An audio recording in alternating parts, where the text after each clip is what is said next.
You're muted, Dave. See, there's more of the technical difficulties that I was talking about. Is having a little bit of trouble getting the sound to work from our intro the way it's working.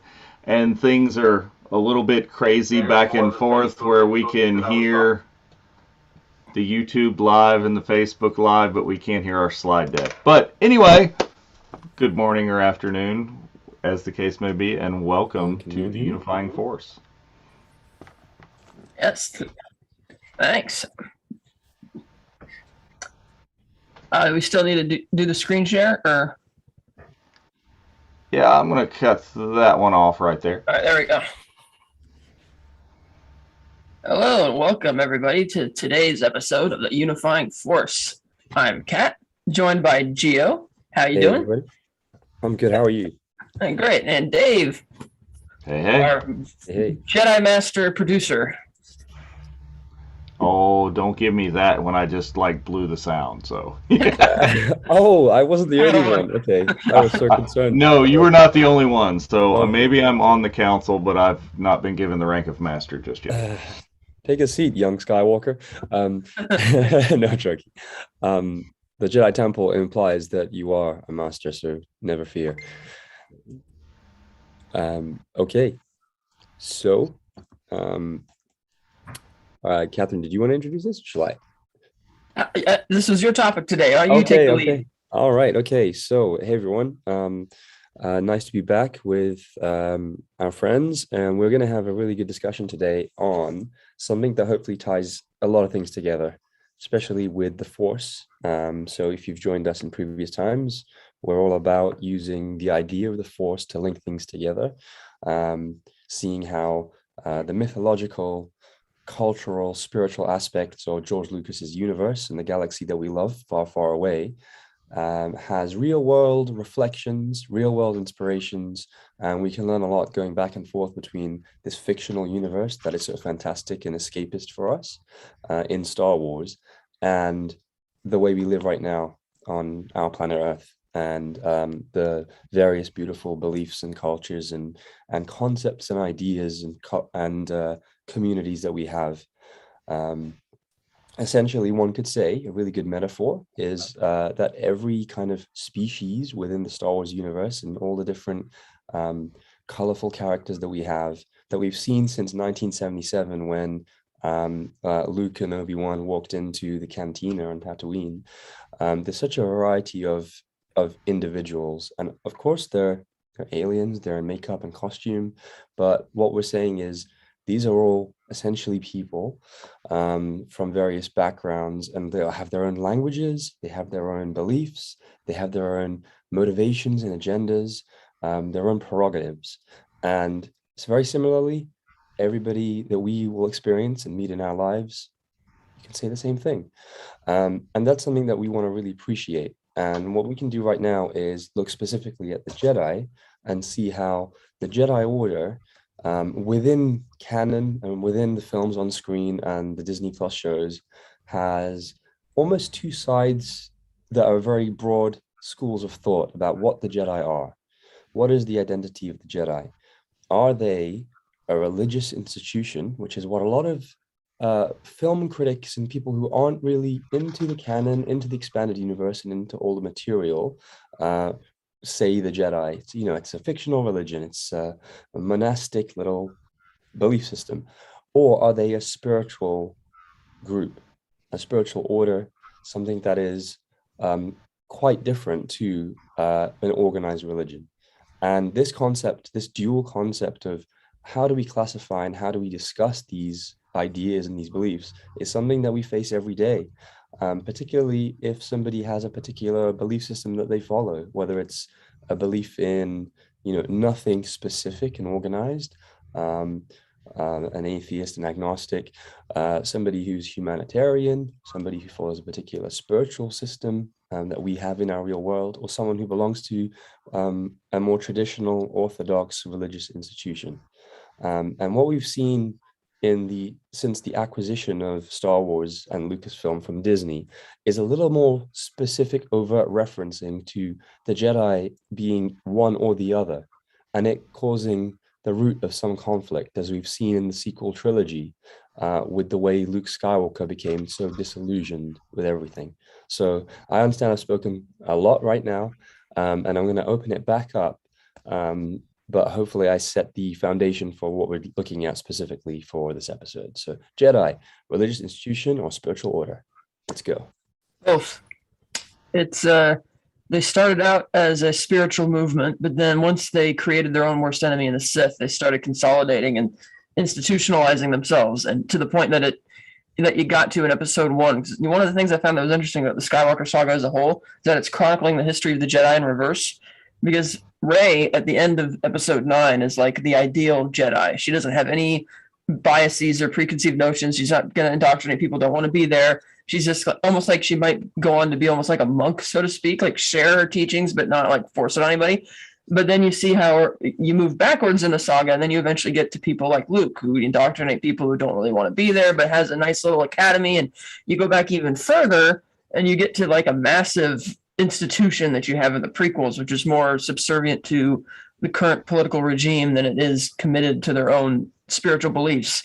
So I actually thought that was really interesting how like Lucas, because he could have taken had the prequel start wherever he wanted to. He could have already had there be an empire and an emperor and just had it solely focus on Anakin's, had Anakin already be a Jedi and fall. But instead he did this other interesting story where you're seeing how the Jedi have, because the opening scene of, oh, these Jedi are going to go deal with this little problem for the Chancellor in secret. And people are like, huh? And I'm like, oh, I get what you're doing there, you know? So I think it's a lot of both. It's like, I think that's one of the major story points throughout the whole saga. It's chronicling the Jedi's evolution to get back in touch with their being a spiritual movement, which is ideally the best type of Jedi and what they should be as opposed to the institution. But as far as the base question is concerned, I would still say primarily it is a spiritual movement that just kind of, lost its way for a few thousand years. Yeah. And doesn't that sound familiar to so many things that we know in history? Yeah. And I think that's the greatest thing about how Star Wars parallels the real world is I think, you can see or purposely maybe Lucas is talking about how those things have happened. And I'm going to go with both as well, but I'm going to kind of cheat and expand a little bit beyond what is canon and look at the EU and look at what may go toward the canon in the future. Is if we get a High Republic trilogy that's going to happen, the things that are happening right now in the High Republic books and comics, is that's going to go back to a time before the Sith have revealed themselves again, and you can see how just absolutely dogmatic and how much of an organized religion the Jedi are at that point. Even if you look at things beyond the High Republic as stuff like Dooku Jedi Lost, and how regimented his training is, and how that ultimately makes him become disaffected with the Jedi. So it's going to be both, and it's going to be individual to individual how they get that. I think there's a great argument for what we talked about last week is Qui-Gon Jinn. Is yes, we see during the prequel trilogies that the Jedi Order is very much an established religion. But Qui-Gon is far more of a spiritual follower of the Force that just kind of tolerates and lives on the outskirts of that organization. Sure. Yeah, and it's like he still gets kind of sucked into some of the things that the institution does. Like he prioritizes things out like midichlorians, and there's a Sith, we have to kill it, instead of like finding out why you're here kind of thing. But he is much more in touch with his the spiritual side of the Force than the rest of the Council is. And I thought that was interesting because Sifo-Dyas was the same way. Like he could sense the war coming, and depending on which continuity or expanded universe material you read, either Darth Sidious was the one who planted those ideas in his head, or it's just him being a genuine clairvoyant on his own right. But I like the fact that he, Dooku, and Qui-Gon were all like really best friends, like really tight.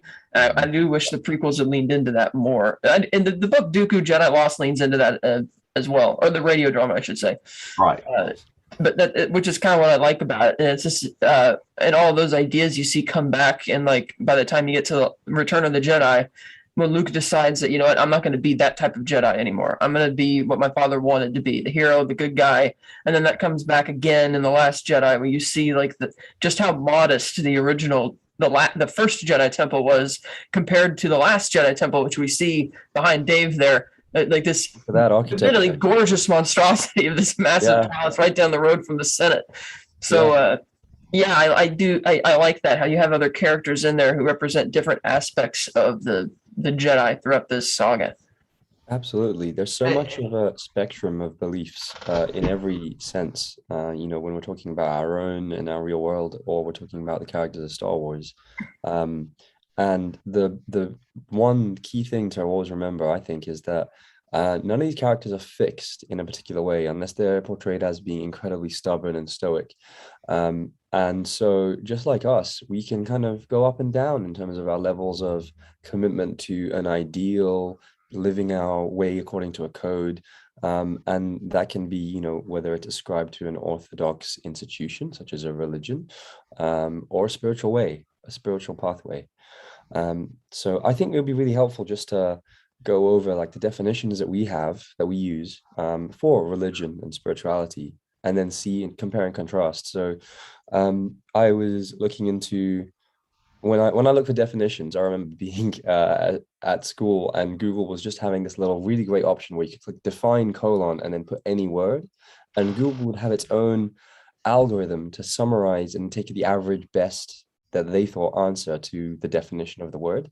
But looking into researching it this time for this episode, I found that they actually use the Oxford English Dictionary as the number one.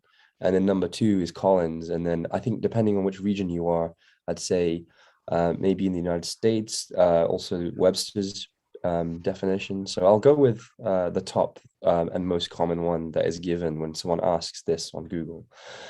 So a religion is defined as the belief in and worship of a superhuman controlling power, especially a personal god or gods. For example, the statement, ideas about the relationship between science and religion. Whereas the Collins Dictionary expands a lot more, and we can talk about this in relation to Star Wars very soon. Religion is a belief in God or gods, but the activities are connected with this belief, such as praying or worshipping in a physical building, such as a church or temple.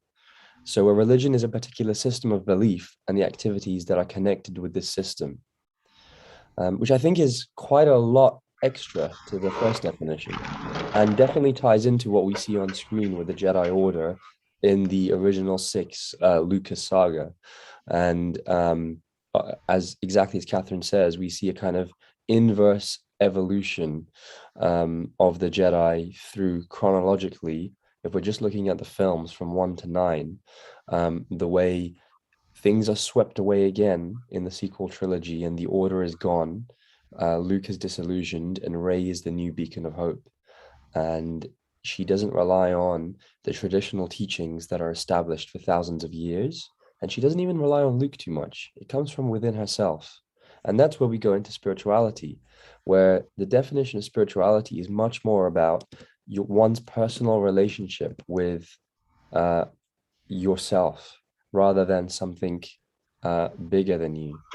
So the quality of being concerned with the human spirit or soul or psyche, as opposed to material and physical things. So what do you guys think of those statements? And feel free to run your own interpretations or the first things that come to your mind when you hear these terms that we're discussing in relation to the Jedi. I think it'll be an interesting thing to go into. Catherine, do you want to start? Catherine, you're muted. Catherine, you're muted. It's kind of like I agree. It's like you're saying, it's definitely like the inverse. And we're seeing how we see ideas like this a lot, how real world religions have evolved over time. How they all, in a sense, all religions start as like a small little pocket movement of people, and then it just kind of gradually starts spreading. And part of the reason it does spread is because it continuously gets reinterpreted from generation to generation, and they kind of infuse some of their own cultural beliefs and experiences into it. So the story eventually changes. And you wonder if that kind of happens with the Jedi as well over time, because of how it's just so, because you do have a lot of wildly different interpretations of it, even in the prequel trilogy, depending on which Jedi you ask. Like each one of them seems to be gifted in a different type of spiritual category, And then you'll meet some who are like, for example, unsympathetic to the clones' plight during the war, and then others who are very sympathetic and caring about it. Yeah. So it is true that, like you were talking about, how these things change and how that people bring their own interpretations to it. Very interesting. Yeah, I think it's kind of funny that we're talking about like institutionalism, and you go in and Google has decided now that they're giving their primary definition to the institution of the Oxford English. Absolutely, that was a great little. Like, we can't just pull from all sources over the internet and mesh something together. Yeah. No, we're going to the institution. That's exactly why. That's why I mentioned my old school definitions. When I was Googling as a 14, 15-year-old, it would be an average grouping of an answer. And now it's just, straight in there with one person's or one group's interpretation. Yeah. And that's kind of like how I see a lot of the Star Wars definition of this as well, is within characters, the arc ebbs and flows in how much of an institution they believe in or participate in. If you look at Yoda, for example, okay, in the High Republic, Yoda is on a leave of absence from the Council. Spoiler alert. Sorry. I didn't know that. But Yoda is kind of off doing his own thing, and that's, educating younglings, is he's kind of given the impression that he's somewhat disaffected with what the Council is doing. However, by the time of the prequels, then Yoda is on the Jedi Council, and I assume, at least in the presumptive leader is, of the Jedi Council, the Grand Master. So he is the embodiment of the organization of religion. But as the temple falls and Order 66 happens, he goes to Dagobah, and by the time Luke meets him on Dagobah, seems to be much more of the spiritual kind of. He's not telling him, these are the rules, this is what happens, this is what you do. It's feel the Force, do or do not. There is no try. He's there. And you see Yoda in that same place when his Force Ghost comes back in Rise of Skywalker. So it's and then where he is going more on the uptick towards the spiritualism. Luke, who is supposed to be on his teachings, does the same thing and goes to where he creates the Jedi Academy and becomes the organization of religion, and then. Yeah, it's interesting because in Empire, it's like Yoda's being a bit contradictory, and that he's telling Luke all the right things.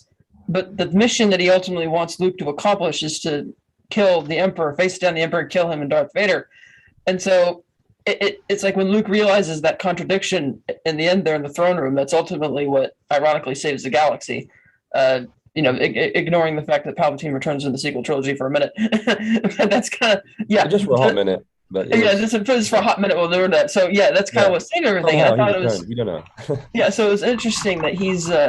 The one-handed Jedi do that, because my interpretation of it has always been that it's not that Obi-Wan, when he says when Luke asks him, why didn't you tell me that you told me Vader betrayed and murdered my father, he's like, oh well, from a certain point of view. I'm like, no, it's like you didn't tell him that because you knew that if you told him that, it would not be conducive to Luke killing his father and fulfilling the mission. That's why you didn't tell him, and he's just trying to talk his way around it because he doesn't want to upset Luke. And it's like, and so it is an interesting contradictory type belief system, but you get it when you go back and watch things like Clone Wars, where they really dive into the characters a lot more, and you can see just how much of a company man Obi-Wan is, like especially in episode 1, how he's just not listening to his master, that he has no personal reason to think Anakin is a pathetic life form, but he calls him that anyway because he knows that that's not something the Jedi Council are going to care about. And so it does make you wonder, when Anakin has his little meltdown in episode 2 in the Lars homestead, he says, Obi-Wan's holding me back. I'm like, yeah, he probably is, because when you see the way the way Obi-Wan is such a company man. So I love the fact that there's all that type of division and misinterpretation in the Jedi Order. And so that moment in episode 3 when Palpatine tells Anakin that, well, good's a point of view, Anakin, and he's like, the Jedi are selfless; they only care about others, and the Sith are passionate. And he's like, what? And the Jedi don't care about their own self-preservation and retaining their own power, and how if you want to understand the great mystery, you have to embrace a larger view of the Force, not just the simple dogmatic view of the Jedi. And it's easy because Palpatine is the villain to just dismiss him outright. Oh, he's just being evil kind of thing. Which, yeah, he is. He's being evil and seductive, but he is right. The Jedi are dogmatic in that sense. And it's precisely because Anakin does not share their dogma that he sort of goes down his own path. And you see how even years in exile, on the one hand, has benefited Obi-Wan and Yoda because they're just teaching Luke the basic tenets of the Force. But they still have that. It's like they're still hardwired to want him to do. Oh, it's a Sith. We have to kill. We have to kill. It's like they're not really evolving from it in a way, which is interesting to observe that. I think it's interesting because it comes down to our, as fans or viewers or readers or all three, personal interpretation of what we think the motivations are behind these characters and what we think maybe the writers, George Lucas primarily for the original saga, and beyond into the sequel trilogy, what they were going for with the characterizations or lack thereof with some of them. With Qui-Gon Jinn, one could argue that in The Phantom Menace, he's given a very specific identity visually, which is fantastic. But in terms of character, there's a lot of room for your own interpretation of what he's going for with his essentially personal rebellion against the Jedi Council, because it's entirely off his own back that he believes some old but ordained predictive belief, the prophecy of the Jedi and the Chosen One, is something that can be realized. Because one could say that a hardline principle like that is kind of what you'd have in an institution. You know, these are the rules, this is a fact, and we're going to follow this to a T. But then again, his entire mechanism and way of going about finding a solution to this great mystery, and then he sees the solution present himself with Anakin on Tatooine, is his interpretation of that. And to be able to have such a personal interpretation of something that is not restricted by rules and limitations is very much more going into the definition by anyone's term of what spirituality and spiritual practice are. Because there are specific organized beliefs, practices that are tied to institutions within a religion that are usually shared by one specific community or group or a couple of them. Whereas spirituality is far more an individual practice. It's to do with finding a sense of inner peace and purpose. And Qui-Gon clearly has that. It's just never overtly stated. And the reason why I'm really leading into Qui-Gon, I know we talked about him in depth earlier, but the reason why is because I remember reading criticism by film critics about The Phantom Menace. And one of the main things they leveled at Lucas was, oh, there's no character development. There's no character building. It's all, flash bang, shiny new CGI, action, and bombastic. There's no depth. But I fundamentally disagree with that. And the reason why I do that is because of exactly what we're talking about. It comes down to, what do you as the observer find in Qui-Gon? He's not a character who very clearly says, I believe this, and this is what I will do. He just does it. And the ability to be able to be at peace with everything around you, no matter the restrictions and limitations, but yet still do your own mission without forcing it upon anyone else, is very much the definitive spiritual way. And that's how it's expressed in our world, in the kind of more famous and then more niche spiritual practices and beliefs. It's about one's individual peace and purpose, never disrupting the beliefs or no beliefs or different beliefs of those around you, but you have your own deep mission. It's a duty.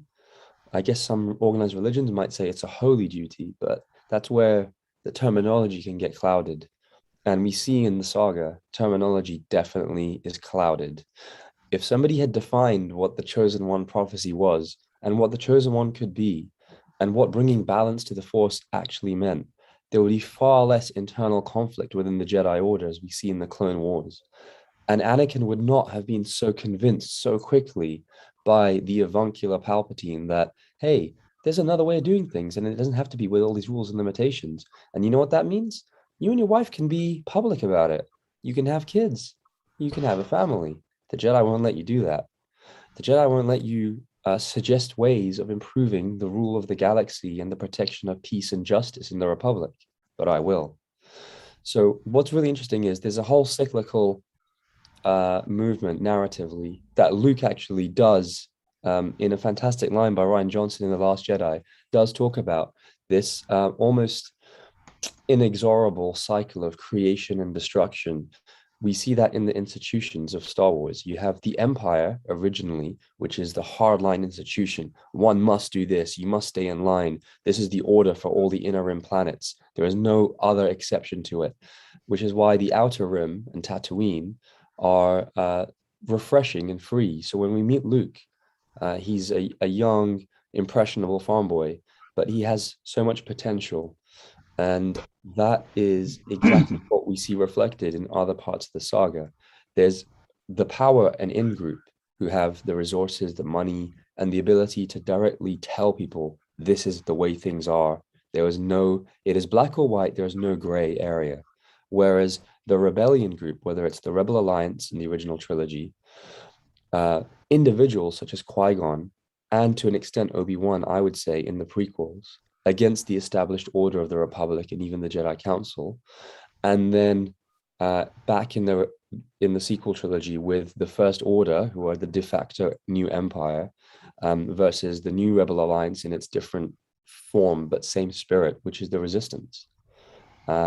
And that's where it gets a little muddied anyway, because like the First Order is supposed to be the new empire, but the First Order is actually not the official government. The New Republic is the official government.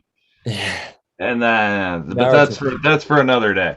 The question over here in the chat is Skip is saying spirituality always feels more pure than religion, and I want to ask a question to that end. Is that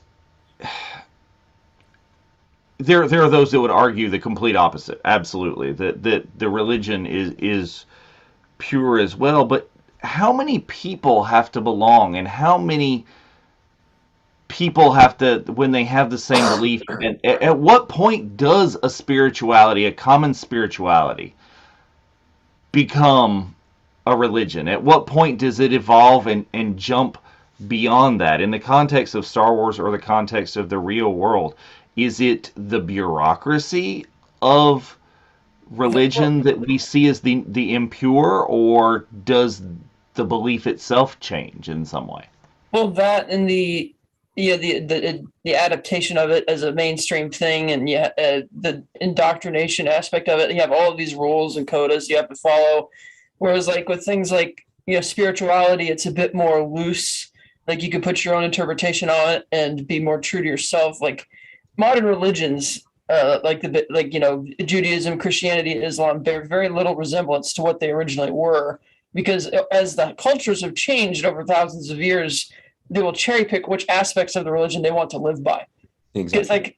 Obviously, say men and women are a much more equal footing in society now than say most of those three religions would have it back thousands of years ago. So that wouldn't fly today, but things evolves with the culture to the point that it doesn't really resemble what it was. And you look at, like, for example, things like the book of Leviticus talking about how all of these horrific things you do to people who don't really follow or do this or this type of sin. We're going to boil this person, kill it. Obviously, we don't do any of that stuff anymore. So it's like, religion, it's sort of like, it's a bit false in a way, because they're cherry picking what they want to follow based on what the cultural norms are throughout time, whereas spirituality tends to remain is more accepting of the fact that you're going to be not living in a bubble, because you could be traveling around the world and experiencing all sorts of different cultures, which is why things like Buddhism is much more about self-enlightenment.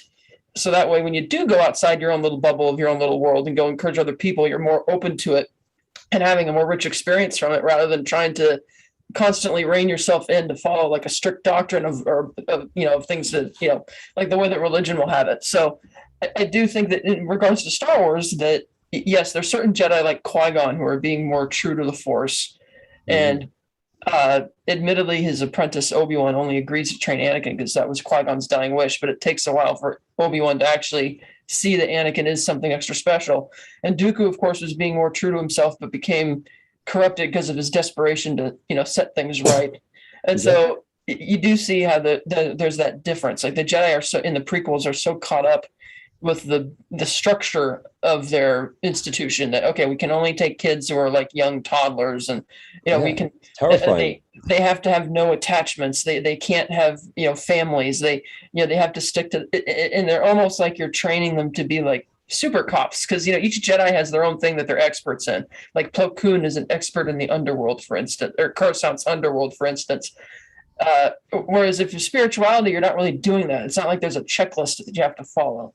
Absolutely. Yeah. That's how I feel that in the original trilogy, despite the contradictions I mentioned between what Yoda and Obi-Wan want Luke to do as opposed to what they're telling him, they are a bit more pure, kind of resembling more of a spiritual version of a Jedi. Whereas in a sequel trilogy, you get Yoda is once again, and when he shows up in Last Jedi at the Force Tree, he's like back to being very pure of heart and passing on good lessons. And that in which Rey, the type of lessons which Rey will eventually come to completely embody by the end of the trilogy. Absolutely right. Yeah. I think the Qui-Gon's the key famous on-screen example in the prequel trilogy. And I think what I loved about the episodes 1 to 3, and especially the Clone Wars, because it expands upon all the characters and themes in a fantastic and just more developed way, is that we see how Obi-Wan's evolution and character development is significantly important for the way events transpire in the galaxy, because his decisions about himself and the Republic, while being following the order of the Jedi Council, go into direct opposition with the way Anakin wants to do things. But the people that we see who are Sith, apart from Palpatine, in the saga, are all people who are iconoclastic. They want to be revolutionary. They want to go against the system. They're raging against the machine, which is why I was saying there's always the in-group, which is the institution with power, the empire, and then the out-group of the rebels who strive for just individuality, freedom, justice, and to be able to do whatever they choose without things being shoved down their throats. Anakin was exactly that in Revenge of the Sith, and we saw that clearly. He was becoming more and more headstrong in his stubbornness to want that for himself and for Padme through the Clone Wars. And we saw Obi-Wan also have that, even in Attack of the Clones, because there are lines of dialogue where he's beginning to essentially back Anakin over what the Jedi Order want them to do, splitting them up, sending Anakin to Naboo, because Obi-Wan saw the way Anakin and Padme had that interaction. He knew what was going to happen. I mean, it doesn't take a Jedi to be able to see that. And one could say the chemistry was not the best written, and the romance is not the most natural and flowing on screen that you'll see in any film. But the idea is there that Anakin and Padme have this connection, and it's going to draw him away from the core, let's say, almost commandments of the Jedi, which are non-attachment, which is interestingly more a spiritual phrase that we use in English, but then also thou shalt not have a family or a partner. You let all of that go, which is very much more what we're saying is in line with a kind of medieval dark ages, and then going back to the beginning of some of the Abrahamic religions, a very strict set of principles where there's no deviation from it and no interpretation allowed initially, which is the very seeds of conflict, because every individual is going to have their own subjective view of what's going on. Anakin has that. He sees the galaxy and he says to Padme, maybe they need a new leader.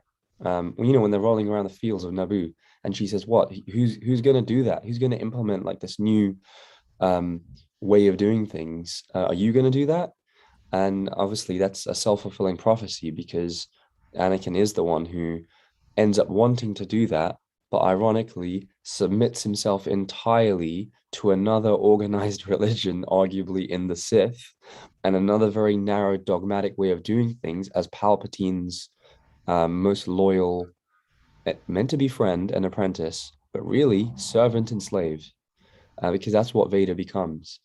And it's interesting because Darth Maul, we see in The Phantom Menace, is a silent, cool supervillain who doesn't get much of anything to express himself on screen. But in the Clone Wars, we see his backstory and his story afterwards. And the reason why he was given to the Sith is because Palpatine did exactly what the Jedi Order do, as you mentioned, Catherine. He went to a planet and he just took children. And he just picked one and thought, okay, that guy's going to be my slave.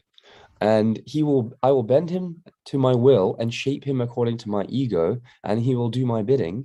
And my grand prerogative is the correction of the great mistake and error, as we heard in a unfortunately preview material for The Rise of Skywalker, which is the Sith want the great revenge to not only remove the Jedi from power, but absolutely run them down and kill them all, which is an obviously terrorist extreme view, which Palpatine obfuscates behind his political career as a kindly old senator and then supreme chancellor. So it's his duplicity using the aspects of an organized religion that allow him to acquire even more power than he already has in the Phantom Menace as a senator for an entire planet. And all of these things tie in really well, I think, to the central discussion on, what are the Jedi? Because the Sith very clearly are, just in kind of good and bad, that black and white terminology, are the opposite of the Jedi in that they are two groups that absolutely butt heads and won't get along. And Catherine, as you mentioned, in the original trilogy, it does seem like Obi-Wan and Yoda are hiding from Luke. The grand aim they have is to just kill Vader and Palpatine.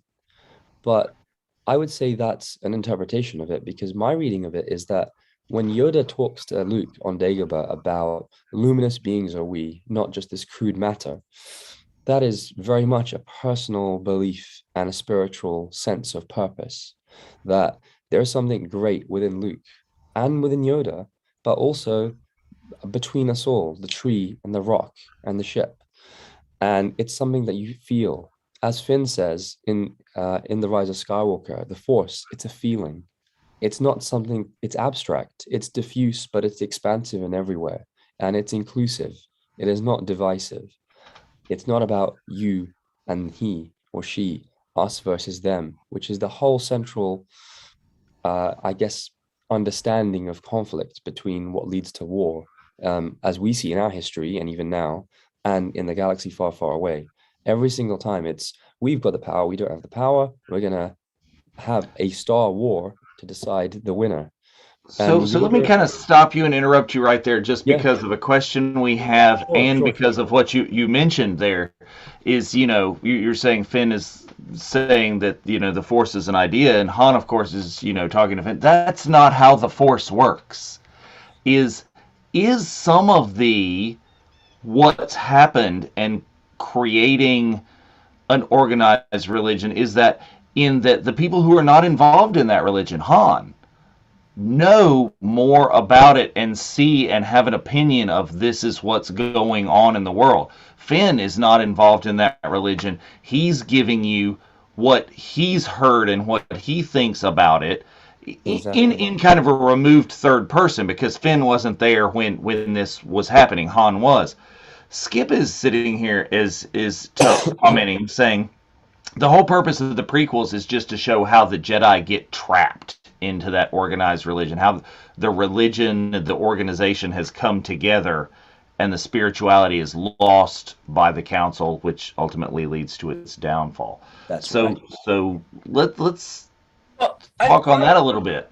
I don't think it really shows how it happens, because it's already happened. Even at this, like I was mentioning, the opening scene of episode 1, they're already at the point where they're just more interested in doing personal favors political favors for the chancellor, and that indoctrination and that code. Oh yeah, you have to be younglings to be indoctrinated. No title. That's already happened. So we don't really get an idea. That's why I was mentioning that it seems like the saga is chronicling the history of the Jedi in reverse, because we see, if you watch the saga backwards, okay, we get why they institutionalized themselves and became like this structure. But the prequel, he is right that it's about, yes, we see how they eventually get, in a sense, trapped by the Sith and how they take advantage of that. Because one can argue that the Jedi obviously didn't think that the Chosen One prophecy was going to be as damaging for their own institution.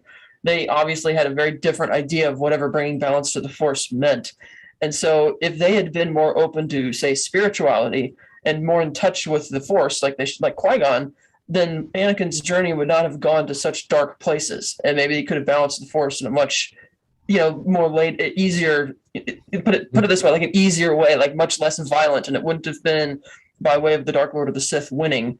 it would have been by way of perhaps the Chosen One defeating the Dark Lord and, unbrainwashed. Like if the Jedi would have taken inspiration from their Chosen One, which is an interesting dichotomy as well. It's like throughout the prequels, a lot of them are breathing down Anakin's neck. The Jedi Council, they're like, oh, you need to be in your place, blah, blah, blah. But they also call him their Chosen One, but they're not really giving him any respect or interested in following any of his ideas about what to do, which is sort of this interesting contradiction there. So had they actually done that and listened to their Chosen One and been more spiritual and open about it than so dogmatic, then maybe the Force would have been balanced very differently in a way that would have been much less violent or damaging for the rest of the galaxy. They wanted their Chosen One to fit into their dogma and to their organization, as opposed to adapting their organization to the ideas and the concepts of the Chosen One. I mean, nothing more so true than the meme of, oh, Master Anakin, is if he had been given the title of Master when he went on the council, how much further would we have gone down the line before he wouldn't have been so disillusioned and fell to Palpatine? I mean, I think that's an oversimplification, obviously, but it's a good summary, though. It's a good way of rounding things up. What happens in there is we kind of danced around it before, and I may be asking the same question again in a different way, but kind of real world, at what point does the spirituality, the spiritual belief of a group of people become an organization? I think, and again, people can argue with me and tell me that I'm wrong in my real world organization. I don't see Native American spirituality as having ever become a point of an organized religion, at least in modern history. Whereas others have, and it's followed by a large group of people. They have relatively similar spiritual concepts and beliefs, but I don't see it as becoming an organized religion like the tenets of Christianity or Judaism or Islam. I think it kind of happens when the ruling body, the ruling populace of a population starts taking advantage of it and using it to their advantage, like a drug. Religion is like caffeine in a way. It's like or tobacco or alcohol. It's like a numbing agent. It's like, because obviously the Roman Empire had a lot of power. Well, they never would have allowed Vatican City to have the power they had if it was not conducive to the Roman Empire retaining their power. Because like the Inquisitions didn't really have anything to do with religion when you really get down to brass tacks. It was about getting rid of political dissidents and maintaining their power. But they used the guise of, it's about religion and stuff, and to get people to kind of go along with it. But it was never about that. Because obviously, if the Roman Emperor had ever wanted to, if Caesar, Constantine, or whoever, they could have stormed Vatican City and knocked it over in a day if they really had a problem with the power they had. But they didn't, because it was beneficial to that relationship and that level of power. And I think that's how institutionalization eventually happens, when your leaders obviously follow certain religions and try and bring that to their own policies that they're making, and it becomes more mainstream at that point. They start getting more money, which allows them to expand the amount of churches they have or the amount of programs they have to reach out to people. Or like when you have people, going out on missions, so to speak, to try and reach out to more impoverished communities and helping them out in exchange for, here's what we're all about and why we're here type of thing. And it starts actively spreading. Whereas a spiritual person or something like Native Americans, it's like, if you're interested in finding out about it, they might share the story with you, but they're not going to go out of their way to try and push it on you. They don't have clearly the cash flow to start opening up like a bunch of churches for it. And I don't think they're really interested in doing that either, because it's more like spirituality seems to be more about the one and at peace with yourself and how that works within the community, as opposed to everybody has to follow this singular mantra and be almost like, people kind of laugh at it like, cults, everybody wants to get, like Heaven's Gate cult, for instance. Marshall Applewhite basically brainwashed these people to turn them all into basically doppelgangers of himself. Like they have no sense of personality or individuality. They're all well, and that's a radical version of kind of what religion is more about. Like, here's the doctrines you have to follow, and you have to follow these mantras. And if you violate them, then you have to go, confess your sins, or, you cut like a pastor or something at a church often will give sermons about things that if there's strife in the community of some kind, if some tragedy has happened to the community, then they'll go to the scripture and try and bring comfort to people, which is really good because it helps keep people together in a unit, but it still has the overriding goal of trying to keep everybody following that singular mantra. Whereas more of a spiritual religion, like you're saying of the Native Americans, it's beneficial to the community, but it's more about, you can have more open to interpretation how you feel that for yourself. It's not but so I think that the big change happens when the people in power who have the money and the ability start adapting it for their own means. And that's when not to say that it's like evil or anything, or that it has explicitly illicit intentions. A lot of people who, politicians and stuff who take it think they're doing a good thing. They're trying to, oh, this is great, we're gonna help it. But it's like, that's not really what spirituality is about. Like a spiritualist doesn't really care about trying to spread their belief all around the world and get and rope everybody in. It's not like they're going to go to say help somebody in a charitable manner and then slip you a bunch of pamphlets to try and, so that's what you're really doing here. It's a different type of thing. I think it comes down to dogma and rigidity and an inability to have freedom of expression within a code or an interpretation of that. Because organized religions, definitely with the Abrahamic ones that we've mentioned, they have the spiritual tenets at their core, but then it's man's interpretation and forcible practice of them over centuries later after the fact that end up causing conflict between the group who has the knowledge about this practice and those who do not. And then, as we saw through history since the beginning of these religions that became institutions, those who were egocentric and were not about inner peace and purpose, social responsibility, contributing to civilization, not just themselves, bent these ideas that people were beginning to believe into their will, in the same way that Palpatine was bending an interpretation of the Force to seduce Anakin to his will. It's exactly the same. You could say that's what Caesar did. And when I say Caesar, I mean the great emperor of Rome at any point, because there were many Caesars in essence, because Rome was originally had a certain way of organization that was not as dogmatic and controlling as it was when the triumvirate fell apart. There were three people who shared leadership, and it very quickly became just one of them. And he was the person who proclaimed himself as above everybody else, as Caesar. And then the Roman Empire felt a threat from Christianity, this new group who have a belief of sharing things and not being all about oneself, but being about peace within. And you lead by example. You do not lead by force. You lead by compassion and empathy. And that's what we see in all the Eastern belief systems, which don't actually have a direct term for religion, because religion, I guess in English, as we've defined, is very much about physical organizations and institutions of things, whereas spirituality is, as the definition that we found, is abstract. It is ethereal. It is not tied to material or physicality in any way. Whereas the materialism is what leads to people wanting to acquire wealth and power and hold on to it. And then they force people to do their way or the highway. And interestingly, the reason why I actually said man's acquisition of this is because you could say like the institutions that get corrupted are almost always patriarchal. And of course, if you look at the original text that people are ideally meant to be living their life by, some of it could be interpreted as, very much man's role, and there's no mention of woman. But if you believe in the equality, compassion, and love that all these things started out as, that made them an idea that people wanted to live by, not just spread and force over others, you would have equality between everyone, between men and women, between people of all communities, backgrounds, and languages.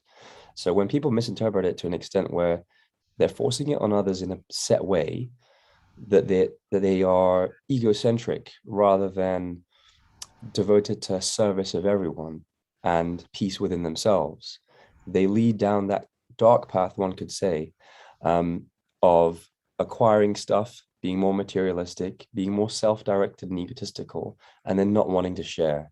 And that's what we saw with the fall of the Roman Empire. And then they had a pivot where they thought, hey, let's embrace the popular belief that is rebelling against us in Christianity, and it became the Holy Roman Empire. And they shared power and had Vatican as one of their bases, but they just used it. again, to bend to the will of their supreme leader. And then we see that in Star Wars many times over with whoever's the overarching supervillain of any point in the saga is looking to corrupt and force things their way. And I guess, unfortunately, if you take a very superficial read on it, that's why the light side and dark side becomes a binary and a duality, when really the force and the light side isn't the light side, it's just the force. George Lucas, his interpretation of the force is it is an essence that's within everyone and everything. But it's about freedom and peace and purpose. It is not about forcing anything upon anyone and acquiring wealth, money, and power. So the dark side is a corruption of the force. If we just don't use the term the light side, because then we get into the concept of good versus evil, black versus white. It is just gray everywhere, and everyone's in their own little sphere and spectrum that they can choose. The chosen one, ironically, had no choice, which is why Anakin rebelled in such a way. He was supposedly predestined to bring balance, to wipe out this duality, and yet the Jedi Council in the prequel trilogy purely wanted him to fit down their definition of what was going to happen, how it was going to go down. And if the Sith are back at the end of the Clone Wars, when we find out the Dark Lord who's pulling all the strings, we must defeat him, or else everything is lost. Or we just don't understand what exactly the prophecy's version of balance is, because you will take the argument that Anakin, well, before the EU and everybody else that survived everywhere else in this, brought balance to the Force. There's two Jedi, there's two Sith. Yeah. We've done it. Yeah. I can't help that you didn't, think that that was what it was. I think Skip really summarized a lot of what was said here. What we said very simply is that point becomes when it is a forcible need to teach new acolytes, to bring them into your organization of religion, whereas spirituality is you will tell people about it, but it's a take it or leave it kind of thing. Exactly. So I think that's a really good summary, and I really liked, Gio, that you brought in some of the Eastern religion and how that is mentioned, because I think we're going to be mentioning that a lot more coming forward with the brought out there of a new Star Wars property, the Star Wars Visions, that there's going to be that is far more aligned with some tenets of Eastern religion that we'll be discussing in the future. Absolutely. I think the key thing is that the Jedi aren't defined. It's open to interpretation. But ironically, the fall of the Jedi was because they did not allow openness to interpretation. And it's a reflection of human civilization in essence. And so every conflict is where freedom is not really allowed, but people think it is. And those that see that and want their own liberty and peace are seen as a threat to those who want it a certain way. Well, and I think it's hilarious and funny is I see that in the Star Wars fandom personally, because some of the things that I enjoy about Star Wars are the things that were not defined by George Lucas or by the official Star Wars canon, that allow us to have our own head canon and things like Grey Jedi, but other people will argue till they're blue in the face that it doesn't exist and it can't happen and it's not a thing, and I don't care. I personally like to think that I am somewhat spiritual in my fandom of Star Wars, is that I think there is a belief in a way for everyone to interpret and have their own particular headcanon around why did some of these events that were not defined happen. So it's getting to be about that time. Wrap-ups. Okay. Catherine, do you have any final thoughts? And then I'll peel it off. No, I think we covered it pretty well. But like you were saying with Grey Jedi, people arguing it like blue in the face. I say they need to come up with a new term, because I would argue there's probably a lot more Grey Jedi out in the galaxy than there were Jedi.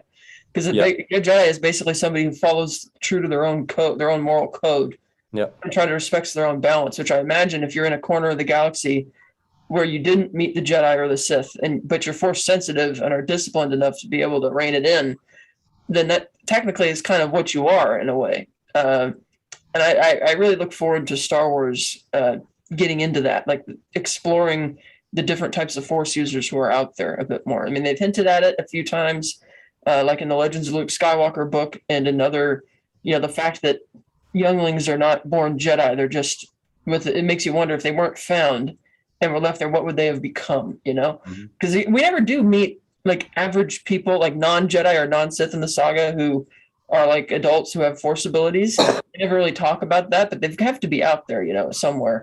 So that would be, as far as the whole spirituality religion argument, if you have somebody who's kind of outside of that, I imagine they would be more closer tied into spirituality. So it'd be really interesting to see that feed into the conversation at some point with content. Yeah, Absolutely. I'd love to see what happened to Broom Boy if Rey doesn't end up finding Exactly. him and bringing him into her Yeah. own Jedi temple. He's obviously got Force ability. He's not been trained. He's not been taught. So in canon, it's out there that happens. Yeah, But you don't need to ascribe to a specific institution or order. You can have your own interpretation, which is what Qui-Gon wanted, what Obi-Wan needed, what Anakin tried to live by, but fell back into just being fully into an institution.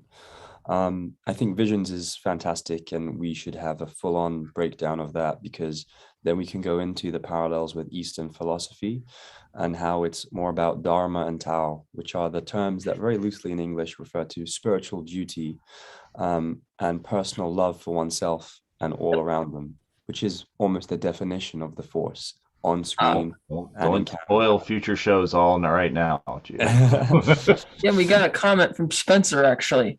He says, thoughts on, are the Jedi really keepers of the peace, or are they warriors? Now, do we think that could be a whole topic for another episode, or do we want to share our thoughts on that now? I would totally save that for an entire separate show, because Yeah, I okay. can talk. There's I so think many. you've given us the new topic, Spencer. Thank you. We're not ignoring you, but Yeah. not now. Um, What we do need to do is we need to go ahead and talk about some of the cool things that are happening with the virtual Cantina network, things that are going to be going on in the next couple of days, weeks, and things happening ahead. Because, of course, this is, celebration is coming quick. May the 26th through 29th, there's going to be all kinds of virtual Cantina events happening with that. We've got coming up on Monday that, oh my goodness, I hate that this is not sharing appropriately. oh no. We have a new show, Star Wars sponsored by, in association with Star Wars Autograph News. Frank is going to be on Monday night, tomorrow night, talking about getting into autographing. And it's a good time to do that. The cons are back, things are happening. People are in New York this week, and I am super jealous. Yeah, that seems awesome. It really does.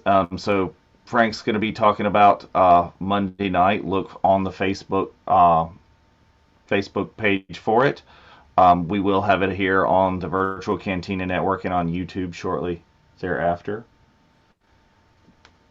If you didn't see us Friday, if you didn't see the news desk on Friday, brand new branch of the Virtual Cantina Network, part of the Virtual Cantina family, is ObiWans Self. ObiWans Self. So if you are planning on traveling to a con, any con, all cons, Rhode Island's coming up. What else is coming up? Is there any in New England later in November, December? I mean, I know Rhode Island is soon, but if you're going to a con, if you're planning on going to Celebration by yourself, this is going to be your place to find information on sharing hotels, splitting expenses, finding other people to hang out with, just simply. Right. So check that out as a Facebook group. And again, for all things Virtual Cantina all the time. Find On us demand. Absolutely, on demand. That's one of the things is, maybe this time isn't the time that you have free to watch us. I appreciate those of you who are. But Yeah, thank you you. can always get this show. You can get the Jedi archives. You can get all of those, the Virtual Cantina, the speaker series. select things from the happy hour. Some of the things at the happy hour stay in the happy hour. So you got to show up in person because we're not It's a bit of recording a and broadcasting that stuff. little bit of a Fight Club situation there. That's exactly right. So, and I don't think I have a slide for this one, but check us out absolutely over on the TeePublic site where you can access t-shirts and cool fun stuff. Like I think Gio's wearing his right there. I am. There we go. There it So is. that's Virtual The Cantina, Unifying Force Unifying t-shirt. Force. And you can find ones for the new properties, the not so virtual cantina that will be at Celebration, and all of those other things. So, friends, I think that's what we have for today. Yeah. And I will say, may the Force be with you all. Thank you. The Unifying Force is the way, and may the Force be with us all.